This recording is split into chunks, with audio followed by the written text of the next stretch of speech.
So now that we have some feel for how to solve for present and future value, we have some elements of risk that we understand, we're now going to think about specific investment options. All right, and we're going to think about starting with bonds. So bonds are just a promise to pay someone back. So we can think about this in terms of being the saver, or we can think about it in terms of being the borrower, okay? In the case that you're the borrower, what that means is you're selling bonds, right? You're issuing bonds at a certain price, and you're going to have to make payments in the future. And in the case of the saver, you're buying bonds. You're putting money away in hopes of getting more in the future. Although we've learned about risk a bit, we're not going to incorporate that right now. So for now, we're just going to assume no risk. And in the future, we're going to start adding in the ideas of risk and think about how they affect the value of bonds. Okay, so in this video, we really have a very specific goal. There are 4 different types of bonds, and we're going to go through these 4 different types of bonds. If you've taken some finance courses, you may have seen these before, maybe not. And certainly if you've never taken a finance course, you've probably never heard of a lot of these different types of bonds. So we've got 4, okay? We'll start with one that is extremely common, called a zero coupon bond. And this is definitely the easiest one to comprehend, okay? A zero coupon bond just has one final payment at maturity. Okay? Some terminology here that's probably reasonable to discuss real quick. A coupon payment is like a regular payment you make when you're holding a bond. So if I issue bonds, I'm borrowing money and I issue bonds. If I make a coupon payment, that means I'm making payments while I'm still making additional payments on the bond. In other words, when you make a coupon payment, you still owe money in the future. A zero coupon bond doesn't have these incremental payments over time. It just has one big repayment period, okay? So the calculation for this is going to be pretty easy. Let's do an example.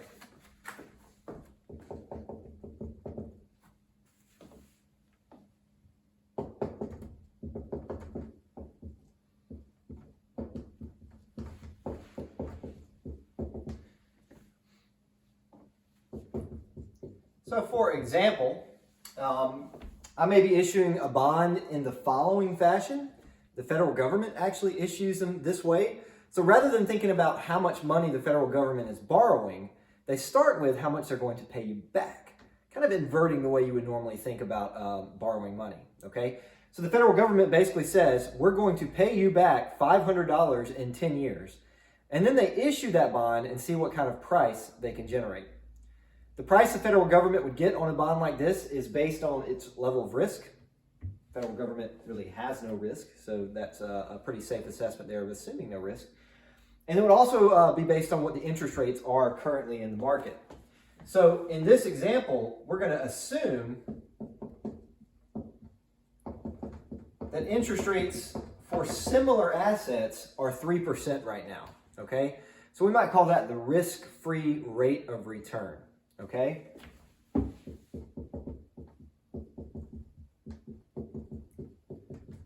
So in other words, if you're the federal government, you can't just issue bonds at whatever price you feel like because somebody's not going to buy it. You could issue this bond and say, we're going to borrow $500. No one's ever going to do that, okay? You could issue it and say, we're going to sell this bond for $5. Everybody would want a piece of that, so you'd be dumb to issue it. So instead, what's going to determine the price of this bond, what you can sell it for today, is what the price is of other bonds. And of course, when we think about prices in financial markets, we normally think about it in terms of the interest rate. So this interest rate is effectively going to determine what we can issue that bond for in the future, okay? So all we got to do to figure out what the price of this bond would be is solve for the present value of that future payment. There's one payment 10 years from now. So we can just use our nice, simple little formula that we've used in the past. And what we would solve for here is $372.05. So this is not any new math to us. It's just putting terminology to concepts that we already understand. All right, so that's really quite easy, right? If you're the federal government, what this tells you is, if you want to issue a $500 bond right now, that will give you the ability to sell that bond at $372, okay? So you can borrow $372 now to pay back $500 in the future, 10 years from now. things can change over time, all right? Let's imagine that I bought this bond as an investor, right? As an investor, I bought this bond, and now I decide I want to sell it. So I sell this bond 6 months later. Not only will that change up the N that we have here, likely it's also true that interest rates have adjusted during this time. The risk-free rate of return is not constant over time. It changes. Lately, it's changed a little in the United States, but you can get these big swings from time to time. So maybe the interest rate on these bonds has adjusted maybe up to, 4%. Okay? So interest rates in this market have gone up. Maybe the Federal Reserve has gotten involved in, reducing the money supply, perhaps. And so what that means is this bond is going to become more valuable, actually. Okay? If we just think about the interest rate, when interest rates go up, it'll make this less valuable. When interest rates go up, the price goes down. So this $372 that you would pay up front is no longer relevant when you sell it. Okay? And that's the point I'm trying to make here, really.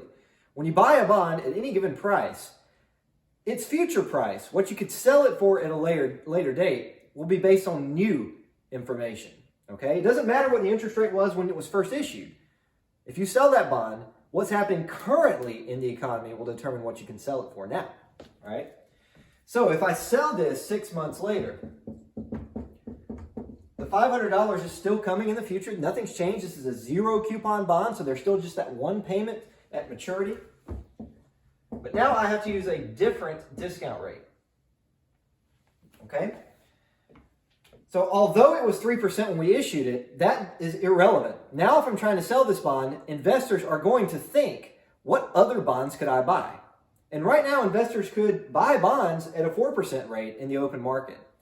So when I'm selling my bond, I have to compete against bonds that are being issued at a 4% rate, okay? The N will shift to 9.5, all right?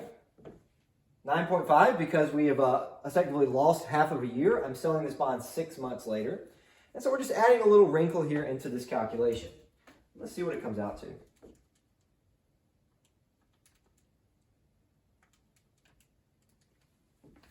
So now, if I want to sell this bond, I can sell it for a price of $344.47, okay? As a rule, this is what you need to recognize. When interest rates go up, bond prices go down, ceteris paribus, right? And that's ultimately what's causing that price to go down for this bond. I'm having to compete against bonds that are being issued at a higher interest rate. So my bond doesn't look as attractive as it once did. That $500 in the future just doesn't seem as good when interest rates are so high. Okay? So that's a zero coupon bond. Just real quickly with a little bit of space I got down here. Examples of this in the real world. The federal government issues bonds like this quite frequently. They're called often called treasury bills. So my wife actually has quite a few of these that she was given when she was like a year old as basically like a savings bond. So what these things look like is they say $100 on them, and the $100 written on the bill represents the coupon payment, or rather the zero coupon payment, the maturity payment that's going to happen at the end of those years. So she's got these bonds that mature 30 years later, and they mature at a price of $100, okay? Now, what did her parents pay for those bonds? Not $100, significantly less, okay? So in other words, when you're issuing a bond, the price when that bond is initially issued is going to be always much lower than the maturity price, okay? So that's the first type, a zero coupon bond. Just one more example, loans between friends look like this too, right? If you've ever loaned money to a friend or borrowed money from your parents, they're usually like this, just one payment at the end. So that's a zero coupon bond. Pretty common bond.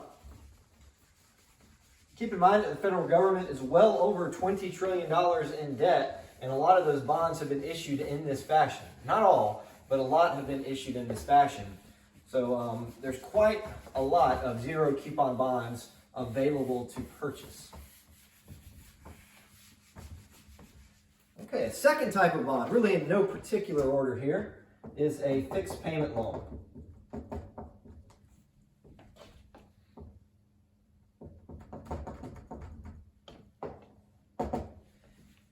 And a fixed payment loan is just a type of bond where the borrower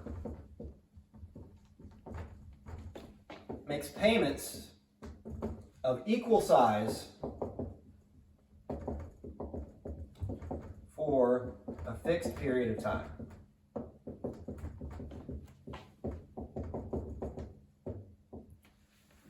So an example of this is like a mortgage. Okay, when you borrow money for a house, maybe you're borrowing $200,000, you're going to make monthly payments on that loan.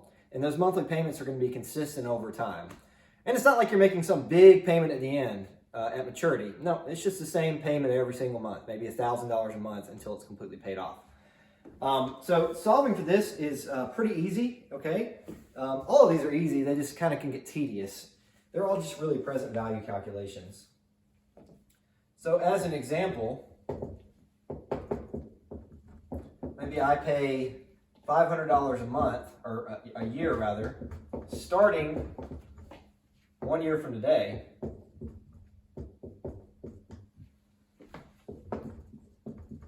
So I pay $500 a year starting 1 year from today. Okay, the specific terms of the payments are really important. Okay, so that first payment is going to be exactly 1 year from today. That way we know that n equals exactly 1. All right, so we got to be really careful with when these payments occur. So I pay $500 a year starting 1 year from today, and let's just say I do this for 3 years.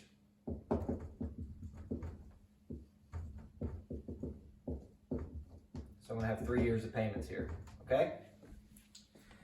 So all I got to do is just recognize that each of these payments is its own individual present value calculation, okay? And I've got to give you the risk-free rate of return too. If you don't have that, you can't solve for it, okay? So let's assume that bonds are being issued at a rate of about 5% right now, okay? So the present value of this calculation here is just going to be the present value of each individual payment. So that first payment that comes in, $500 discounted at a 5% rate. The second payment that comes in, $500 discounted over 2 years. And then the third payment that rolls in is $500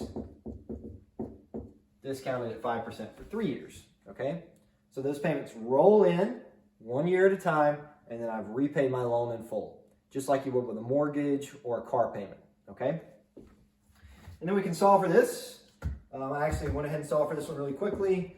And this is what you should get if you go through and calculate this yourself. $1,361.62. Okay? So if I wanted to borrow this amount of money right now, and I wanted to make payments in 1 year increments, those are the size of payments I would need to make for this to work out. Okay? If I'm going to try to borrow $1,500, I'm going to have to make larger payments or more payments, more years of payments for someone to be willing to buy that bond, okay? So we could solve for these values here. There's also ways, we could solve for this value here like we've just done. That's the easy thing. I could also ask you to solve for these payments. It's just really tedious, so I'm not going to worry about doing that in this class, okay? So that's a fixed payment loan, all right? What if, as a second example, this bond gets sold in 1 year? What price would there be? All right. So let's imagine that 1 year from now, the person who owns this bond decides to sell it right before that first $500 payment comes in. All right. So that $500 payment is about to come in any moment, and the bondholder sells it. Okay. Let's figure out what the price of that bond would be, assuming that the interest rate remains at 5%. Okay. So 1 year from when this bond was initially issued, they sell it. So the present value of that bond now is going to change. That first payment that rolls in no longer has to be discounted. In other words, that next payment's about to come in right now. So I don't need to worry about interest rates at all. That payment's coming almost simultaneously, okay? And then the future payments still have to be discounted. We're basically dropping a year off of all of these calculations. Okay? And so the price of the bond is going to change, all right? The price of bonds change very quickly over time. So if you buy a bond today and you want to sell that bond tomorrow, the price will probably be different in the real world, okay? So now, solving for this, what we would find is the present value is $1,429.71, okay? As a general rule of thumb, when n gets smaller, the price of a bond goes up, okay? Since this payment is about to come in, I get more value out of that payment than I would when it's still 1 year into the future, okay? So that's a fixed payment loan. That's mortgages. That's car loans. These are really common things for regular consumers to use.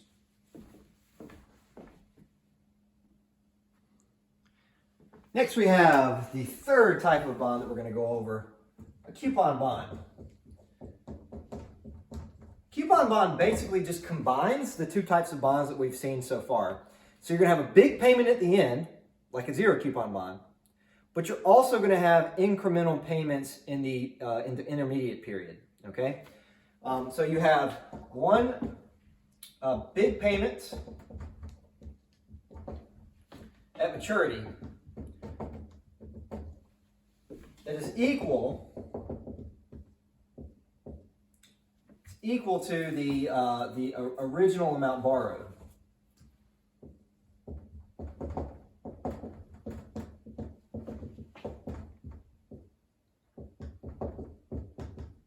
All right, so in other words, if I borrow $10,000 with a coupon bond, my last payment is going to be for that $10,000, okay? So you're going to just basically repay that. And then in the period in between, you're making interest payments. So you will make coupon payments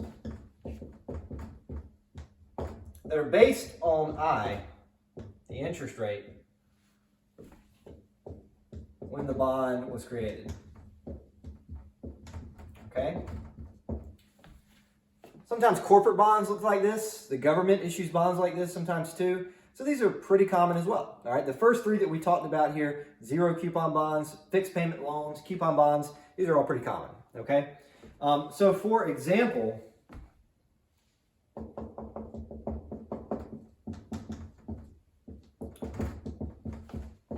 let's say that I borrow $10,000 today. The interest rate on bonds is 3%, okay? And I will make a final payment in 3 years.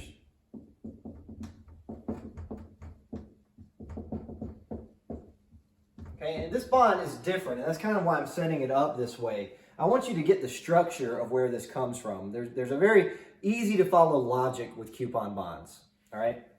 So the way this is going to work is when this bond is first issued 1 year from now, okay, let's make sure that we understand this is yearly payments because that could change. Most of the examples you're going to see in class are yearly payments, which is quite common. These yearly payments, when they roll in, they're just going to be interest payments, okay? So when the bond is first sold, let's say it's today, okay, exactly 1 year from now, you'll make your first bond payment. So you borrow some money, and exactly 1 year from now, you're going to make your first bond payment, which will be a coupon payment, okay? Now, how much are you going to pay in 1 year? In 1 year, you're just going to pay 3% of the amount you borrowed, okay? 3% of the amount you borrowed. So in this case, $10,000 times 3%, that's just $300, okay? So you're just going to pay back the $300 that you borrowed. All right, or rather, the $300 in interest, okay? So you owe $10,000. At this moment in time, you still owe $10,000, but you're giving the saver their interest payment. You're paying them interest until you pay the money back. So that first payment comes in at $300.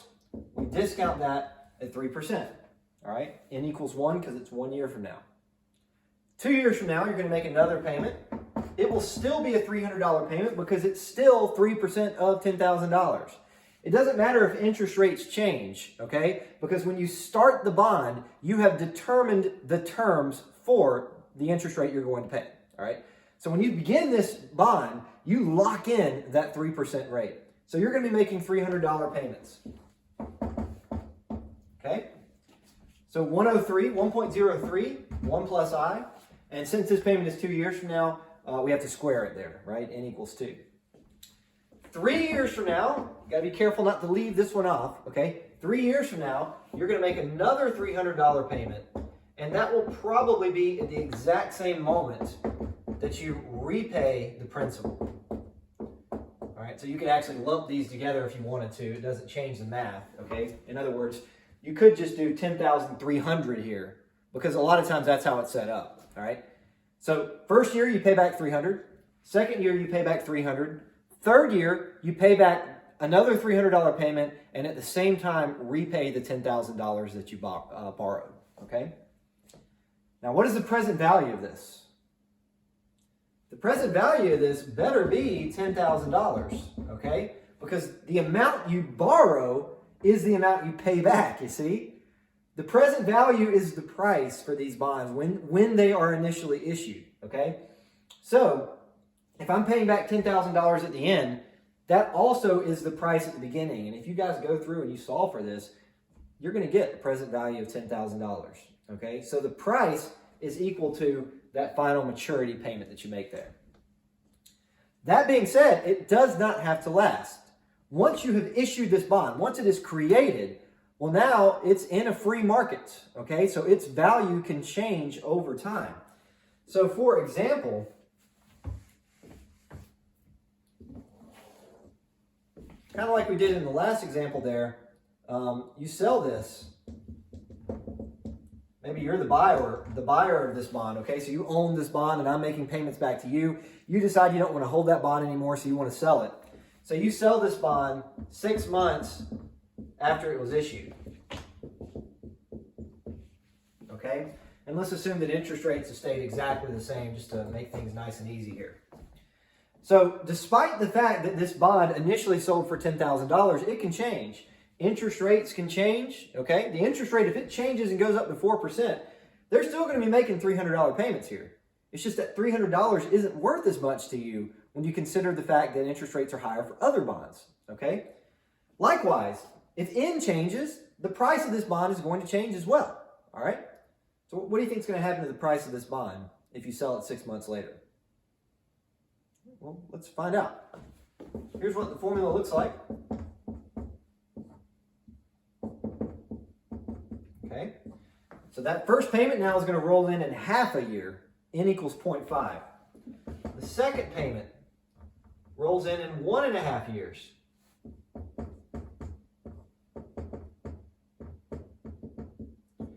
And then those last two payments, for this time, I'm just going to lump them together, okay? You're going to get $10,300. That's the last coupon payment plus that final payment at the end when the bond matures. That payment will happen in 2.5 years, okay? So at this point, the price of the bond actually goes up because your payments are closer into the future, okay? In other words, would you rather me pay you $300 today or $300 a year from now? You'd rather have it today, right? Well, in this case, the payments are coming quicker than they were when it was initially issued, all right? So the price of this bond is going to go up. So if you sell this bond, you're going to be compensated as the seller because you held it for a while without getting any payments. So when you sell it, you're going to be able to sell it at a higher price to compensate you for the opportunity cost of your money that you loaned, okay? And what you'll get here for the price is, of course, no longer $10,000. It ends up being a bit more. Okay, and so that's the price of that bond. So you're going to see examples like this on the worksheets and the quiz, the exam. Keep your head straight on this. It's all still just really present value calculations. You just need to be careful about what you're doing with the math. All right? So that's a coupon bond. Very common for corporations to issue that. Municipalities issue these a lot. So I don't know if this is true, but I wouldn't be surprised if it was. You know, Milledgeville, we have all these water breaks and stuff, and so they end up having to borrow money. When Milledgeville has to borrow money, they do it by issuing bonds, and I suspect a lot of times it's coupon bonds that they're issuing.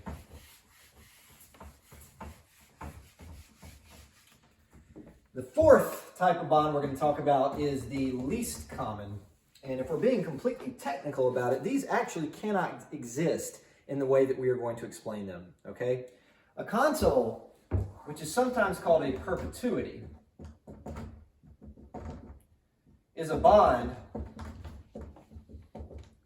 with payments forever. Okay? So it's kind of like a fixed payment loan, right? A fixed payment loan we talked about is like a mortgage. You pay $1,000 a month, until you've paid it off. So imagine if you paid $1,000 a month, but you just did it forever, okay? So it's like fixed payment loans forever.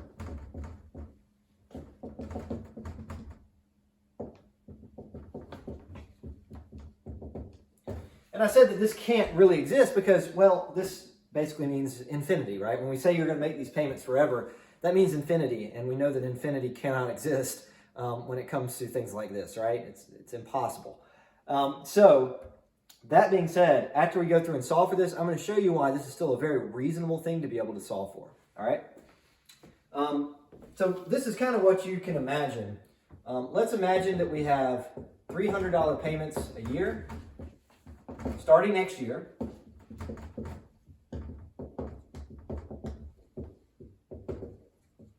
And these payments last for forever. All right?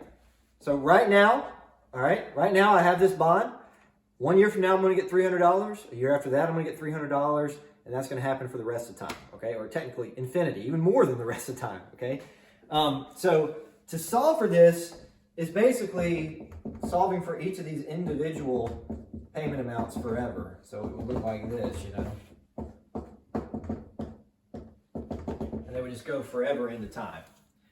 Well, that sounds like a daunting task to solve for that, but here's the beauty of consoles, and here's really why I taught it. It's really easy to solve for the value of a console. All you need to figure out the price of a console, right, to figure out the present value or price of a console, is you just take the yearly payment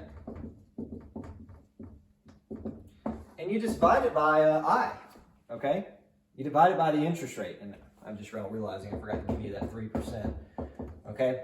So if bonds in general are being issued at a 3% rate right now, just use that 3% to figure out what the price of this bond would be, all right? So in this case, the price would be $300 divided by 0.03, which is $10,000, okay? So $10,000 is the fair market price of this bond. Despite the fact that the payments continue forever, that doesn't mean that this bond is worth an infinite amount of money, all right? Maybe you're familiar with the concept of asymptotes, right? Something you should have learned in math classes. Basically, the value of $10,000 is technically never reached. But given that some of those payments are so far in the future, they approximate being worth nothing. In other words, imagine you're going to get $300 1,000 years from now. That payment is basically worth zero when you discount it, right? When you consider the fact that that payment is so far into the future, it's worth almost nothing to you. And so it approximates a value that you approach as you go through the years, okay? So why is this practical? Well, the reason this is practical is because despite the fact it is technically impossible, there are actually some pretty good applications of this. So some examples.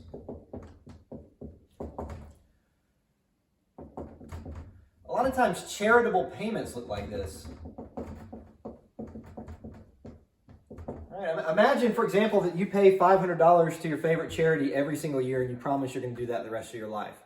Well, that would be kind of like a console, okay? Famously, Berry College up in Rome, they get a payment from Chick-fil-A every single year of like $2 million or something. That's like a console because they're going to keep paying it for a really long time. Now, is it going to be forever? No. But they're going to pay it for such a long period of time that solving for the price of the console is actually a really reasonable way to figure out the value of all those bond payments that are going to occur in the future.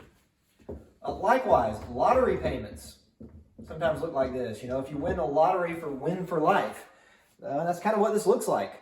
Baseball player Bobby Bonilla, who played back in the 80s, he gets like $1 million from the New York Mets every single year until he dies. That's kind of like a console, okay? And what makes it more like a console is we don't know how long he's going to live. So we might as well just assume he's going to live forever. And as we'll see here in a bit, that actually gives you a pretty reasonable estimate of how much money he's going to get over time. And then a third and final practical way to use this is something that I actually use personally, is solving for retirement needs. Okay? Solving for retirement needs. And I'm just going to go through an example of this just to show you why it's nice to have that calculation of solving for a console. Okay? So for this final example here, let's assume that I need $100,000 per year to spend in order to retire. Okay? I'm 35 years old. I don't know how long I'm going to live, all right? But I know that interest rates right now are 5%, all right? I can actually use a console to figure out how much money I need to accomplish this, okay? So basically, how much do I need now?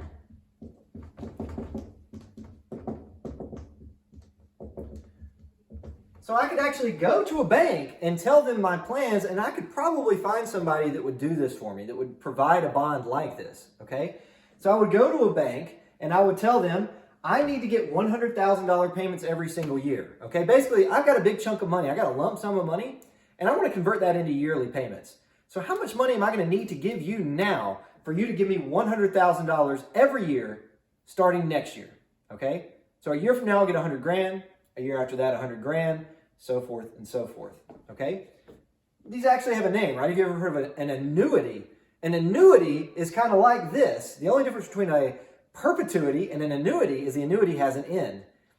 In this case, we don't know when the ending is, okay? So we might think that solving for this calculation like it's a console is actually a pretty reasonable calculation, all right? So let's solve for it. If these payments happen forever, the $100,000 represents the payment each year starting next year. The interest rate on bonds right now is 5%. That's how they're going to determine what the price of this bond should be. And so what we would get is $2 million. So in other words, if I wanted to create this sort of financial payment to me in the future, I need to have $2 million up front. Okay? Now, am I going to do that? Probably not. But I might think that, look, I think I can, what if I thought I can earn 5% on stocks and bonds by investing, right? I need $100,000 every year after I retire to survive, okay? I'm pretty sure I can earn 5% through my investments. So a perpetuity suggests that I need to have $2 million invested today in order to accomplish this goal. It's actually a practical thing. So if I want to retire at age 35, and this is how much I'm spending every year, this is telling me I need to have $2 million if I'm going to retire right now. All right? Just to show you that this is pretty practical, let's imagine that instead of this being a perpetuity, imagine now that the end is 50 years. Okay? So rather than this being a console with payments all the way through eternity, imagine it's a fixed payment loan of $100,000 that happens for 50 years. Okay? So it would look like this instead. You know, $100,000 you're going to get in year one. $100,000 you're going to get in year two, and that's going to go all the way up to the final payment, which happens in year 50. Now, we could go through and we could solve for this, but it would be a real pain, right? To be clear, there's a whole bunch of payments here. There's 50 payments that occur. So I'm just showing you the first couple of payments here and then the final one that would happen, okay? So what do you think the price of that is if you had to guess? Is it pretty close to $2 million if you had to guess? It actually is. So I solved for this value, and it comes out really close to $2 million. Okay? In the scheme of things, that's pretty close, right? Right? That's pretty close to the $2 million. And the reason why I would solve for this is because, see, I don't know I'm going to live to 85, right? This is assuming I live for 50 years. But if I live 60 years or 70 years, that would change the value. This is imagining what if I live forever, which is a nice way to think about things when I don't know when the ending is actually going to be. Now, why is this so close to $2 million? You know, it seems like an infinite string of payments would be worth way more than 50 years of payments. But again, the farther a payment is in the future, the less it is worth to you today, okay? So if I'm going to get paid $100,000 600 years from now, that payment is worth really close to nothing, okay? It really is. So since those payments near the very end aren't worth very much, N of 50 years and N of infinity actually lead to pretty similar results. So although consoles cannot literally exist, When you're dealing with very long stretches of time, a console gives you a really nice estimate of the price of those bonds, okay? So we've got 4 types of bonds: zero coupon bonds, fixed payment loans, coupon bonds. Those all just use regular present value calculations. And then fourth and finally here, we've got the console, all right, which uses a different style of calculation there.